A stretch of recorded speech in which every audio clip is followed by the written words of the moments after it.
একজনের স্বাধীনতা ব্যবহার করতে যায় আবার অন্যের স্বাধীন প্রতিরক্ষা না হয়, সেটাও যেন আমাদের মাথায় থাকে বা আমরা সেটা যেন হৃদয়ে ধারণ করে চলি।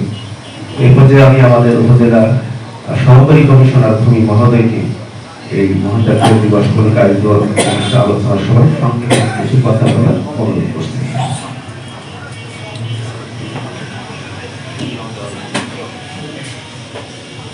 আসসালামু আলাইকুম। মহান বিজয় দিবস 2024 উপলক্ষে আয়োজিত মঙ্গল জেলা পরিষদ কর্তৃক জেলা প্রশাসন কর্তৃক আয়োজিত এই অনুষ্ঠানে সম্মানিত সভাপতি, অত্র উপজেলার সম্মানিত উপজেলা নির্বাহী সাহেব, আজকের যাদের জন্য এই আয়োজন, আমাদের শ্রদ্ধা করণ শ্রদ্ধা সূর্য সন্তান বাংলার বীর মুক্তিযোদ্ধাবৃন্দ, তাদের পরিবারের সদস্যবৃন্দ, সম্মানিত অফিসারবৃন্দ, সম্মানিত সাংবাদিক বৃন্দ এবং সম্মানিত বিভিন্ন স্তরের নেতা কর্মীবৃন্দ, সবাইকে বিজয় দিবস 2024 শুভেচ্ছা জানাচ্ছি।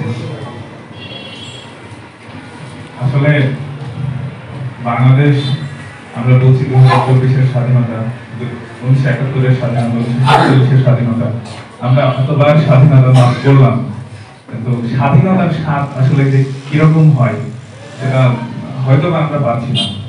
এই স্বাধীনতার সাথে আমরা তখনই পাবো যখন আমাদের স্বাধীনতার যে মূল উদ্দেশ্য জাস্টিস, সমাজে জাস্টিস শব্দটা, বিচার শব্দটা প্রতিষ্ঠিত হবে, সমাজে সবার একতা থাকবে, সবাই সবার অধিকার ভোগ করবে।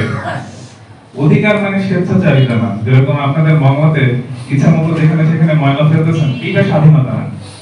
স্বাধীনতা মানে হচ্ছে আপনাকে কিছু রুলস এন্ড রেগুলেশনের বান্ডিংস দেয়া হবে, যে রুলস এন্ড রেগুলেশনের বান্ডিংস গুলো নাগরিক হিসেবে আপনি মেনে চলবেন। স্বাধীনতা মানে হচ্ছে আমরা যারা সরকারি কর্মকর্তা কর্মচারী, আমরা আমাদের দায়িত্ব সর্বতভাবে পালন করব। স্বাধীনতা মানে হচ্ছে আপনারা যারা এই বাংলাদেশের নাগরিক, আপনারা আপনাদের নাগরিক কর্তব্য ভালোভাবে পালন করবেন। 47 স্বাধীনতার পরে আমাদের অর্থনৈতিক মুক্তি কিন্তু আসে নাই।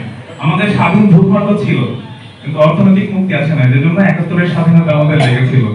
71 স্বাধীনতার পরেও আমাদের অর্থনৈতিক মুক্তি কি এসেছে? আসেনি। 71 স্বাধীনতার পরে আমাদের মধ্যে ভ্রাতৃত্ববোধ, সমতা এগুলো সৃষ্টি হয় নাই, যেজন্য আজকে 2024 আমরা বলছি দ্বিতীয় স্বাধীনতা। আমি শ্রদ্ধাভরে স্মরণ করতে চাই সেই সব বীর মুক্তিযোদ্ধা, 30 লাখ বীর মুক্তিযোদ্ধা, 2 লক্ষ মা বোন এবং স্বাধিকার আন্দোলনের সর্বস্তরে যারা শহীদ হয়েছে তাদেরকে শ্রদ্ধাভরে স্মরণ করতে চাই।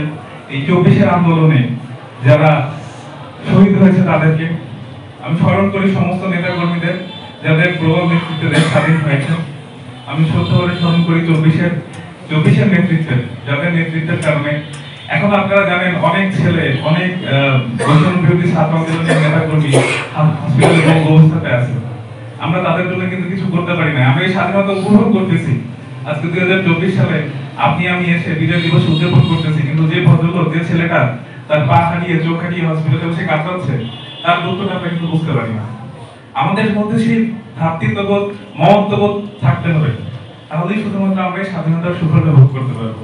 আপনাদের সবাইকে আবারও শুভেচ্ছা এবং অভিনন্দন জানিয়ে বিজয় দিবস 2024 শুভেচ্ছা জানিয়ে আমার বক্তব্য শেষ করছি। ধন্যবাদ। বাংলাদেশ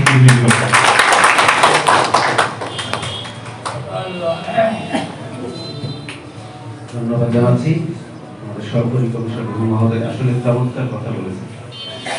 আমরা স্বাধীনতা উদযাপন করছি, আমরা স্বাধীন দেশে আবার নতুন করে বাঁচতে শিখেছি, সবই হচ্ছে, কিন্তু আমরা কিন্তু আমার পাশের বাড়ির যে ভাইটা এই স্বাধীনতার সংগ্রামে 24 এই আন্দোলনে যারা প্রত্যক্ষভাবে ভূমিকা রেখেছে, তার খোঁজটা কিন্তু আমরা অনেক ক্ষেত্রেই নিতে পারছি না।